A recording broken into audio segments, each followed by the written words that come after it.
Agora, com exclusividade para a Cultura FM de Castelo, as notícias da capital federal.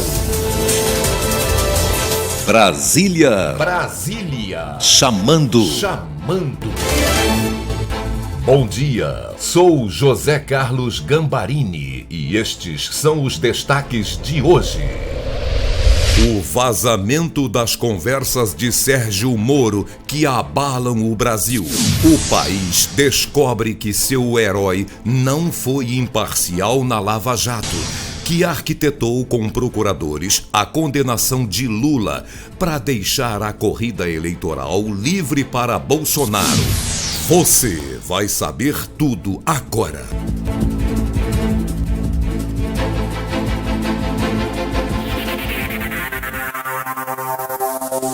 O terremoto que abala a capital da República.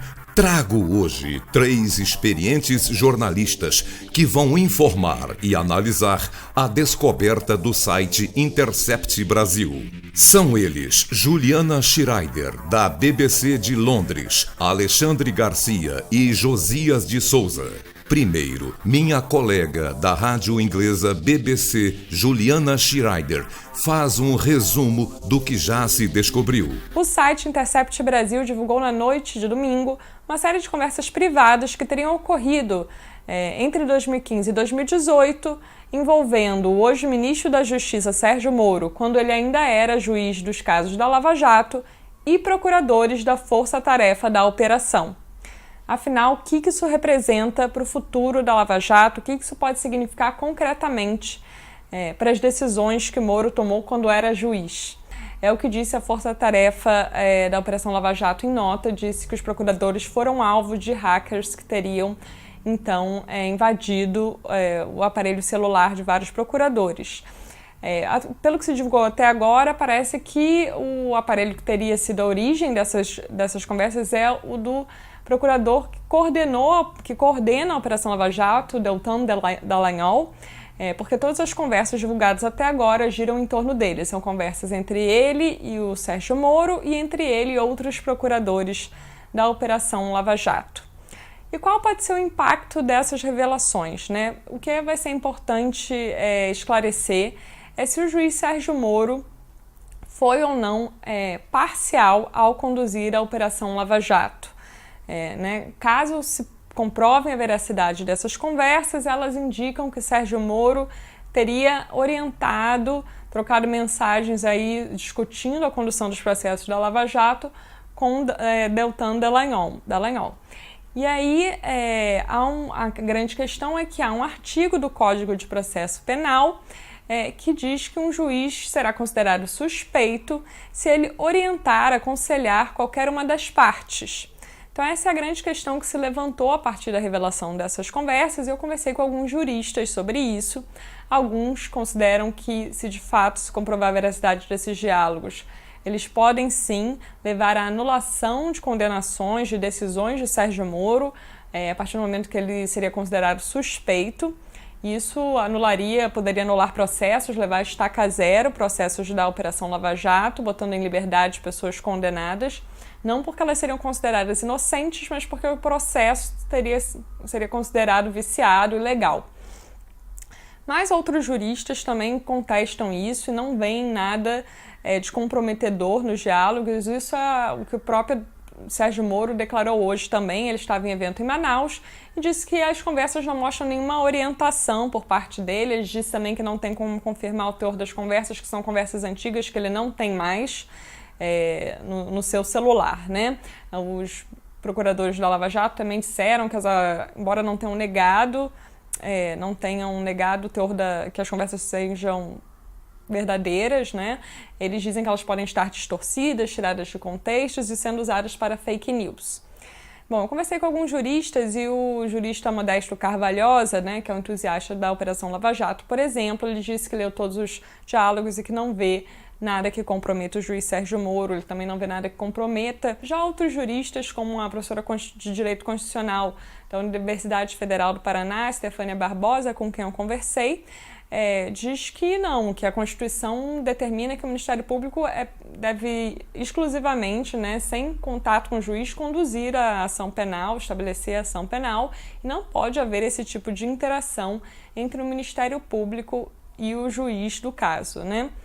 O próprio Intercept Brasil diz que tem mais conteúdo, que essas primeiras mensagens divulgadas são apenas uma parte do conteúdo ao qual eles tiveram acesso.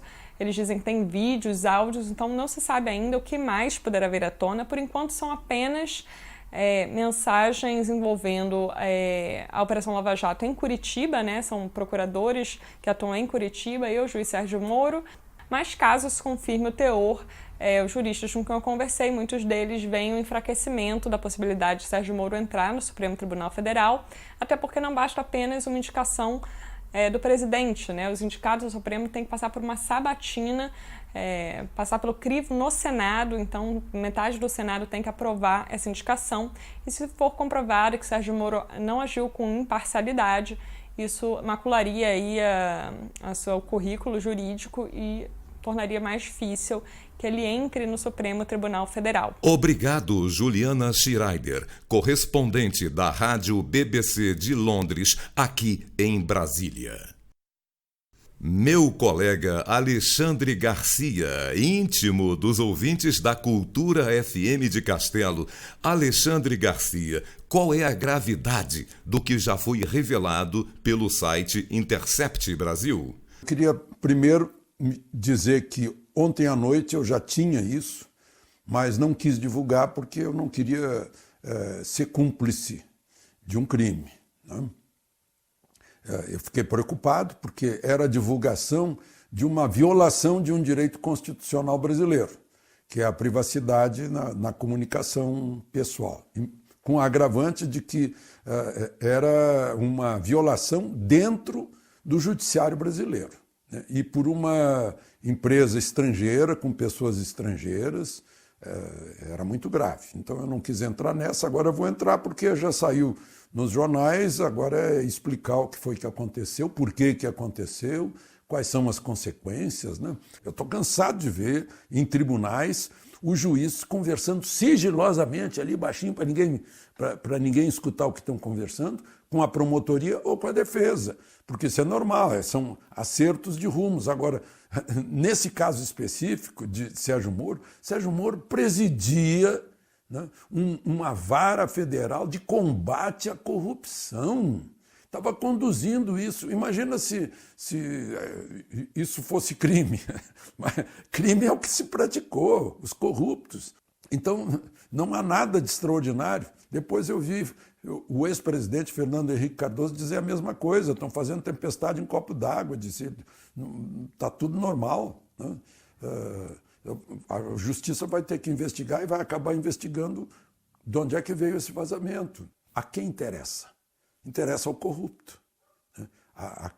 Aos corruptos interessa isso. Mas também interessa aos militantes de partidos políticos, porque se tudo der certo, há o risco de Bolsonaro ser reeleito. E, por fim, consultei meu colega Josias de Souza, do UOL e Folha de São Paulo. Qual é a sua análise, Josias de Souza? A semana começa... É um começo muito desagradável, né? Esse conjunto de mensagens vazadas revelam uma proximidade tóxica, juridicamente tóxica, entre o ex-juiz Sérgio Moro e a Força-Tarefa da Lava Jato, especialmente o seu coordenador, Deltan Dallagnol. O relacionamento é de todo impróprio. Por vezes, na troca de mensagens, o juiz Sérgio Moro parece até um superior hierárquico do procurador Deltan, o que é de todo impróprio, porque a Constituição brasileira prevê que os juízes não devem se imiscuir, não devem se intrometer na fase de investigação, justamente para que ele preserve a sua isenção. Da mesma maneira, o procurador faz uma troca inconveniente de mensagens, de pontos de vista, consulta o juiz por vezes e vice-versa, e em dado momento o procurador Deltan revela uma certa dúvida quanto à consistência de provas que embasaram o processo do triplex, que resultou na condenação e na prisão de Lula. De tudo isso, se conclui o seguinte: do ponto de vista político, o prejuízo é inevitável e contundente, inédito. A força-tarefa da Lava Jato, a operação, jamais tinha tido um prejuízo dessa magnitude. Do ponto de vista jurídico, vai ser preciso aguardar, porque essa troca de comunicação, embora claramente imprópria, ela não elimina o fato de que houve no Brasil um surto de corrupção de proporções amazônicas. Essa corrupção não foi apagada. Então vai ter que ver agora qual é o efeito jurídico disso. Evidentemente, a defesa dos condenados, sobretudo a defesa de Lula, vai utilizar isso como matéria-prima para os seus recursos. É preciso ver como o judiciário reagirá a isso, se tratará essa impropriedade apenas como um desvio ético ou se tratará como um desvio jurídico, e entendendo que isso teve potencial para influir no desfecho dos processos. Aí vai ser um desastre. Espera-se que o desastre seja menor, que o prejuízo seja apenas político, mas isso está apenas começando, uma vez que apenas parte dos diálogos foram transcritos, há muito mais vazado que ainda não veio à luz. Obrigado, Josias de Souza. Por hoje basta. Novas revelações amanhã. Brasília Chamando volta amanhã, sempre neste horário, especialmente para a Cultura FM de Castelo, a líder absoluta de audiência em todo o sul do Espírito Santo. Até lá!